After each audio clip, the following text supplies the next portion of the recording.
I'm Emmett Martin, I'm 19 and I'm from Bruce Arva, County Cavan in Cornafane. I'm Emma Maguire from Bruce. I know it was named after Edward Bruce, the High King of Ireland at the time. In 1315 he set up camp in Bruce, so it was named after him. The other kind of major point in history it had was Monroe was coming down from Antrim and they're ready to fight the army of Ulster that Owen O'Neill was the head of. Owen O'Neill was heavily outnumbered and he knew that Monroe set up camp and had Bruce Mountain in his view, so he took his army and split them up into three different squads. So one squad, foot squad, would walk over the mountain while the other squad would wrap around the back and the third squad would be ready to go over. So they continued the cycle for hours on end until eventually Monroe got scared and he retreated back to Antrim. Well, sure, you can see, I think this latest thing is, you'd be more familiar, 7 or 8 counties of it, I think there. Isn't that what I'm reading now? But I could never know, never had a camera or anything when I was going to the mountain. It's the only place in Ireland where you can see 3 provinces and 10 counties at any given time, at the same time. There's walls built behind us from pre-famine times. There's 3 burial tombs. There's a quarry also on the mountain which was discontinued in possibly the 80s or the 90s.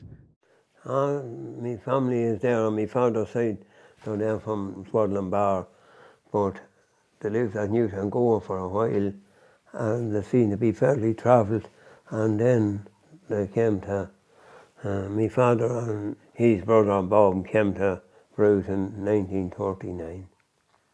Well, sure, you see, the mountain was all overgrown when my father, he knew how to use these mountains, and every couple of years he used to burn it, and it kept the heather at bay. And about a month or 2 after it was burned, there was a lovely green sprout of grass, which was just ideal for yearling heifers and that my father used to have on the mountain. My father and his brother Bob, like.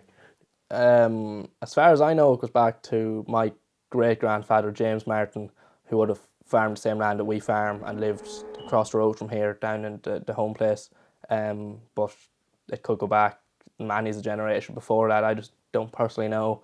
So James lived down at the house below the road, and then my granddad John lived there and he had 10 children and one was my father, and then there was me.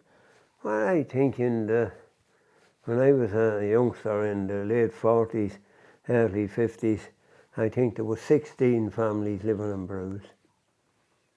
There's 8 families, I believe, in the mountain at the minute. That's 50% or less than what it would have been 70 or 80 years ago. And pre-famine times, there was 60 families upwards on the top of the actual mountain itself, let alone down here in the lower parts. So it's on a steep decline because our family ourselves are all away doing college or working and away from the area, and it's not expanding really. There's no real youth around the area. With all my memories are nearly off it. Someone was able to walk, about 3-year-old that was up on the top of the mountain. My father always had a young stock on the mountain, so from whenever I was able to walk, I used to be going up during the summer months. I suppose you've got your kind of usual ones of looking at cows and baling and the whole lot, but the most prominent is picking stones. One summer when I was about 8, up on the mountain, we had 12 acres and picked stones in it, and it was just pure misery.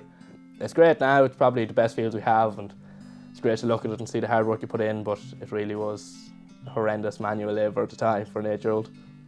I'd be hoping personally to still live in the mountain when I'm older, or still stay in it, and I'd be hoping that some of the other youth of the areas, of people in their 20s, will be thinking that similar in the future to settle down.